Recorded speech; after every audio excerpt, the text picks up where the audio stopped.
আসসালামু আলাইকুম সুপ্রিয় দর্শক, চলে আসলাম এই মুহূর্তে পাওয়া সবচেয়ে গুরুত্বপূর্ণ আবহাওয়ার নতুন আপডেট নিয়ে। এবার মেঘ বৃষ্টি, কালবৈশাখী ঝড় ও শিলাবৃষ্টিপাত নিয়ে আবহাওয়া দপ্তর থেকে জারি করা হলো ভয়ঙ্কর সতর্কবার্তা। আগামী 28শে মার্চ শনিবার থেকে বাংলাদেশ, পশ্চিমবঙ্গ এবং উত্তরবঙ্গের দিকে ধেয়ে আসছে শক্তিশালী কালবৈশাখী ঝড়, শিলাবৃষ্টি এবং ভারী বৃষ্টিপাত। এছাড়া আর কিছুক্ষণের মধ্যেই রাজধানী ঢাকা, খুলনা, বরিশাল, চট্টগ্রাম, ময়মনসিংহ, সিলেট, ভারতের পশ্চিমবঙ্গ এবং ত্রিপুরা রাজ্যের দুই একটি জেলাতে বিক্ষিপ্ত আকারে বৃষ্টি বা বজ্রসহ ঝড় বৃষ্টিপাতের সতর্কতা রয়েছে। তো আজ 26শে মার্চ বৃহস্পতিবার এবং আগামীকাল 27শে মার্চ শুক্রবার কেমন থাকতে চলেছে আগামী 24 থেকে 48 ঘন্টার আবহাওয়া। বাংলাদেশ থেকে শুরু করে ভারতের পশ্চিমবঙ্গ, আসাম, মেঘালয় এবং উত্তর থেকে ত্রিপুরা রাজ্যে আগামী 24 থেকে 48 ঘন্টার মধ্যে কোন কোন জেলাগুলোতে বিক্ষিপ্ত আকারে বৃষ্টি বা বজ্রসহ কালবৈশাখী ঝড় এবং ভারী বৃষ্টিপাতের সতর্কতা রয়েছে। এছাড়া আগামী 28শে মার্চ কোন কোন জেলাগুলোতে বৃষ্টি এবং ভারী বৃষ্টিপাত হতে পারে। তো এই বিষয়ে আরো বিস্তারিত জানতে হলে ভিডিওটি সম্পূর্ণ দেখতে থাকুন। আর আপনি কোন জেলা থেকে গুরুত্বপূর্ণ আবহাওয়ার খবরটি দেখছেন অবশ্যই কমেন্ট করে জানিয়ে দিবেন। আর সবার আগে সর্বপ্রথম সঠিক আবহাওয়ার খবর জানতে আমাদের চ্যানেলটিকে সাবস্ক্রাইব করে রাখুন। এবার জেনে নেওয়া যাক এক নজরে। বন্ধুরা, এই পর্যায়ে আমরা সরাসরি উপগ্রহ চিত্রে চলে আসলাম। তো এখান থেকে আপনারা দেখতে পাচ্ছেন যে এই মুহূর্তে রাজধানী ঢাকা, ফরিদপুর, মাদারীপুর, নাগারপুর, কাপাসিয়া, কিশোরগঞ্জ, কুমিল্লা, ব্রাহ্মণবাড়িয়া, ফরিদগঞ্জ, চাঁদপুর, মৌলভীবাজার, সিলেট, জৈন্তাপুর, কানাইঘাট এর আশেপাশ জেলার আকাশ মেঘলা থেকে মেঘাচ্ছন্ন রয়েছে। আর কিছুক্ষণের মধ্যে ঢাকা, ধামরাই, দোহার, মুন্সিগঞ্জ, শিবচর, হাজীগঞ্জ, হোমনা, নরসিংদী, কাপাসিয়া, কটিয়াদি, বাণীস্থলী, নাগারপুর, শিবালয়, পাংশা, বারিয়াকান্দি, ফরিদপুর, মুকসাদপুর এই অঞ্চলের দুই একটি জেলাতে বিক্ষিপ্ত আকার বৃষ্টি বা বজ্রসহ ভারী বৃষ্টিপাতের সতর্কতা রয়েছে। এছাড়া আজ মধ্যরাতের মধ্যে কুমিল্লা, ফরিদগঞ্জ, চাঁদপুর, মতিরহাট, বরিশাল এখানে রয়েছে টঙ্গিপাড়া, ভোলা, গোপীনাথপুর এই অঞ্চলের দুই একটি জেলাতেও বিক্ষিপ্ত আকার বৃষ্টি বা বজ্রসহ কালবৈশাখী ঝড় হতে পারে। এছাড়া আজ মধ্যরাতের মধ্যে সিলেট, জৈন্তাপুর, কানাইঘাট, মৌলভীবাজার, মাধান, নেত্রকোনা, সুনামগঞ্জ, কিশোরগঞ্জ এর আশেপাশ জেলাগুলোতেও বৃষ্টি এবং বজ্রসহ ঝড় বৃষ্টিপাত হতে পারে। এছাড়া আগামীকাল সকালের মধ্যে আগারতলা, আমবাসা, উদয়পুর, খাগড়াছড়ি, রাঙ্গামাটি এই অঞ্চলের দুই একটি জেলাতেও বৃষ্টি এবং বজ্রসহ কালবৈশাখী ঝড় হতে পারে। তাই যারা পদ্মা নদী তীরবর্তী অঞ্চলে যারা রয়েছেন, যারা লঞ্চ চলাচল করতেছেন তারা অবশ্যই সতর্কতা অবলম্বন করবেন। এই মুহূর্তে আমরা সরাসরি আগামীকাল কিরকম আবহাওয়া থাকবে সেজন্য আমরা ইউরোপিয়ান যে মেঘমালার আপডেট রয়েছে সেখান থেকে সরাসরি দেখার চেষ্টা করব।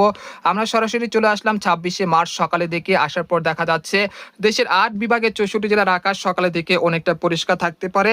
তবে দেশের উপকূলীয় অঞ্চল খেপুপাড়া, পটুয়াখালী, বরিশাল, মহুলাদি, তারপর হচ্ছে খুলনা এবং ভারতের পশ্চিমবঙ্গের কলকাতা, খড়গপুর এই অঞ্চলের দুই একটি জেলার আকাশ আংশিক মেঘলা থেকে মেঘাচ্ছন্ন থাকতে পারে সকালের দিকে। তবে তা বেলা বাড়ার সাথে সাথে কেটে যেতে পারে। একই সঙ্গে দেশের 8 বিভাগের 64 জেলার আকাশ বেলা 11টা থেকে অনেকটা পরিষ্কার থাকতে পারে। সেরকম মেঘলা আকাশ এবং তীব্র ঘন কুয়াশার সম্ভাবনা অনেকটা কম থাকতে পারে। তারপর দুপুর 12টা থেকে দুপুর 2টার মধ্যে দেখা যাচ্ছে ঢাকা, খুলনা, বরিশাল, চট্টগ্রাম বিভাগের বিভিন্ন জেলার আকাশ অনেকটা পরিষ্কার থাকতে পারে। এরপর বিকেল 4টার দিকে দেশের উপকূলীয় অঞ্চল খুলনা, বরিশাল, খেপুপাড়া, পটুয়াখালী, লালমোহন, বরিশাল, ভোলা, মাদারীপুর, ঢাকা বিভাগের দুই একটি জেলাতে কিছুটা বজ্রবেয়ী মেঘের সঞ্চালন হতে পারে বিকেল 4টা থেকে সন্ধ্যা 7টার মধ্যে। তারপর রাত 8টা থেকে রাত 11টা পর্যন্ত দেশের 8 বিভাগের 64 জেলার আকাশ অনেকটা পরিষ্কার থাকতে পারে ইনশাআল্লাহ। একই সঙ্গে গোটা পশ্চিমবঙ্গ এবং উত্তরবঙ্গের আকাশও অনেকটা পরিষ্কার থাকতে পারে রাত 12টার দিকে। তারপর পরের দিন 27শে মার্চ শুক্রবার চলে আসার পর দেখা যাচ্ছে দেশের উপকূলীয় অঞ্চল খুলনা, বরিশাল এবং ভারতের পশ্চিমবঙ্গের দুই একটি জেলার আকাশ আংশিক মেঘলা থেকে মেঘাচ্ছন্ন থাকতে পারে। তবে ঢাকা, রাজশাহী, ময়মনসিংহ, সিলেট, চট্টগ্রাম বিভাগের আকাশ অনেকটা পরিষ্কার থাকতে পারে ইনশাআল্লাহ। তারপর রাত 8টা থেকে রাত 9টা সকাল 9টা পর্যন্ত দেখা যাচ্ছে যে দেশের বিভিন্ন অঞ্চলের আকাশ অনেকটা পরিষ্কার থাকতে পারে 27শে মার্চ শুক্রবার সকাল 7টা থেকে বেলা 11টা পর্যন্ত। তারপর দুপুর 12টা বা দুপুর 1টার পর থেকে আবহাওয়ার কিছুটা পরিবর্তন আসতে পারে। এর ফলে দেখা যাচ্ছে দেশের উপকূলীয় অঞ্চল খুলনা, বরিশাল একই সঙ্গে দেশের পশ্চিম অঞ্চল রাজশাহী এবং রংপুর বিভাগের দুই একটি জেলাতে 27শে মার্চ শুক্রবার বিকেল বা সন্ধ্যার দিকে বিক্ষিপ্ত আকার বৃষ্টি বা বজ্রসহ বৃষ্টিপাত হতে পারে। এরপর রাত 11টার দিকে দেখা যাচ্ছে রাজশাহী, রংপুর বিভাগের দুই একটি জেলাতে বিক্ষিপ্ত আকার বৃষ্টি বা বজ্রসহ বৃষ্টিপাত হতে পারে। এরপর দেখা যাচ্ছে যে রাত 1টা থেকে রাত 2টার মধ্যে দেখা যাচ্ছে 27শে মার্চ শুক্রবার রাত 1টা থেকে রাত 2টার মধ্যে পঞ্চগড়, ঠাকুরগাঁও, কুড়িগ্রাম, গাইবান্ধা, তেতুলিয়া এই অঞ্চলের দুই একটি জেলাতে বৃষ্টি এবং বজ্রসহ কালবৈশাখী ঝড় এবং ভারী বৃষ্টিপাতের সতর্কতা রয়েছে 27শে মার্চ শুক্রবার রাত 1টা থেকে রাত 2টার মধ্যে। এরপর রাত ভোর রাত 4টার মধ্যে দেখা যাচ্ছে রংপুর বিভাগের সবকটি জেলাতে বৃষ্টি এবং ভারী বৃষ্টিপাত হতে পারে 27শে মার্চ শুক্রবার ভোর 4টার দিকে। তারপর 28শে মার্চ শনিবার থেকে কিন্তু আবহাওয়ার বিরাট পরিবর্তন আসতে চলেছে।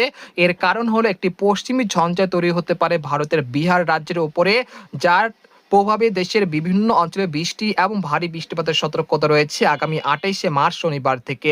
বিশেষ করে রংপুর, ময়মনসিংহ, সিলেট বিভাগে বিভিন্ন জেলাতে 28শে মার্চ শনিবার সকালের দিকে বৃষ্টি এবং বজ্রসহ কালবৈশাখী ঝড় হতে পারে। এরপর সকাল 10টা থেকে দুপুর 12টার মধ্যে দেখা যাচ্ছে রাজশাহী, ঢাকা, রংপুর, ময়মনসিংহ বিভাগে বিভিন্ন জেলাতে কালবৈশাখী ঝড়, শিলাবৃষ্টি এবং ভারী বৃষ্টিপাতের সতর্কতা রয়েছে। এরপর দুপুর 2টা থেকে বিকেল 4টার মধ্যে খুলনা, বরিশাল, চট্টগ্রাম, ঢাকা, ময়মনসিংহ, সিলেট বিভাগে বিভিন্ন জেলাতে ঝড় বৃষ্টিপাতের সম্ভাবনা রয়েছে। এরপর দুপুর 2টা থেকে সন্ধ্যা 6টার মধ্যে দেখা যাচ্ছে দেশের উপকূলীয় অঞ্চল খুলনা, বরিশাল, চট্টগ্রাম বিভাগে বিভিন্ন জেলাতে বৃষ্টি এবং বজ্রসহ কালবৈশাখী ঝড় হতে পারে। তারপর 29শে মার্চ রবিবার আবারও কালবৈশাখী ঝড়ের সতর্কতা রয়েছে দেশের দক্ষিণাঞ্চল এবং মধ্য অঞ্চলে বিভিন্ন জেলাতে। দুপুর 1টা থেকে বিকেল 4টার মধ্যে 29শে মার্চ রবিবার ঢাকা, খুলনা, বরিশাল, চট্টগ্রাম, ভারতের পশ্চিমবঙ্গে বিভিন্ন জেলা এবং ত্রিপুরা রাজ্যের বিভিন্ন জেলাতেও বৃষ্টি এবং বজ্রসহ ভারী বৃষ্টিপাত হতে পারে এবং এই ঝড় বৃষ্টিপাতের প্রবণতা আগামী 1 এপ্রিল বা 3রা এপ্রিল পর্যন্ত চলমান থাকতে পারে দেশের বিভিন্ন অঞ্চল জুড়ে। তো এই পর্যায়ে আপনাদেরকে জানিয়ে দেবো যে আগামী 72 ঘন্টার মধ্যে কোন কোন জেলাগুলোতে সর্বোচ্চ মাত্রায় বৃষ্টিপাত হতে পারে। আগামী 72 ঘন্টার মধ্যে মূলত বরিশাল, পিরোজপুর, মাদারীপুর, লোহাগাড়া, ফরিদপুর, কুমিল্লা, ফরিদগঞ্জ, ঢাকা, কাপাসিয়া, কিশোরগঞ্জ এই অঞ্চলে কোথাও কোথাও প্রায় 10 থেকে 15 মিলিমিটার পর্যন্ত হালকা থেকে মাঝারি ধরনের বৃষ্টিপাত হতে পারে।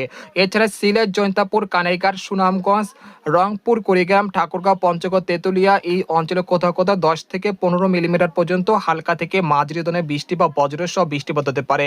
পরবর্তী 5 দিনে ঢাকা, খুলনা, বরিশাল, চট্টগ্রাম, ময়মনসিংহ, সিলেট বিভাগে বিভিন্ন জেলাতে মাঝারি থেকে ভারী বৃষ্টিপাতের সতর্কতা রয়েছে। পরবর্তী 10 দিনে দেখা যাচ্ছে ঢাকা, বরিশাল, চট্টগ্রাম, ময়মনসিংহ, সিলেট, রংপুর এবং ভারতের ত্রিপুরা রাজ্যের বিভিন্ন জেলাতে প্রায় 50 থেকে 60 মিলিমিটার পর্যন্ত মাঝারি থেকে অতি ভারী বৃষ্টিপাত হতে পারে। এই পর্যায়ে আপনাদেরকে তাপমাত্রা মডেলে পূর্বাভাসে নিয়ে চলে আসলাম। তো এখান থেকে দেখতে পাচ্ছেন 26শে মার্চ দেশের সর্বোচ্চ তাপমাত্রা থাকতে পারে ঢাকা, রাজশাহী বিভাগের কোথাও কোথাও প্রায় 35 থেকে 34 ডিগ্রি সেলসিয়াসের কাছাকাছি এবং সর্বনিম্ন তাপমাত্রা রেকর্ডকৃত হতে পারে রংপুর, রাজশাহী, ময়মনসিংহ, সিলেট এই অঞ্চলে কোথাও কোথাও প্রায় 20 থেকে 21 ডিগ্রি সেলসিয়াসের কাছাকাছি। আপাতত আগামী 10 দিন বঙ্গোপসাগর স্বাভাবিক রয়েছে, কোনো নিম্নচাপ, কোনো ঘূর্ণিঝড় নেই। তাই যারা গুজব ছড়াচ্ছে তাদের থেকে আপনারা অবশ্যই দূরে থাকবেন। তো আগামী 10 দিনে মূলত 28শে মার্চ থেকে 3রা এপ্রিলের মধ্যে দেশের বিভিন্ন অঞ্চলে ঝড় বৃষ্টিপাতের সতর্কতা রয়েছে, তাই আপনারা পূর্ব প্রস্তুতি নিয়ে রাখবেন। তো আজকের খবর এখানে শেষ করতে চাচ্ছি। সবাই ভালো থাকবেন, সুস্থ থাকবেন। আল্লাহ হাফেজ।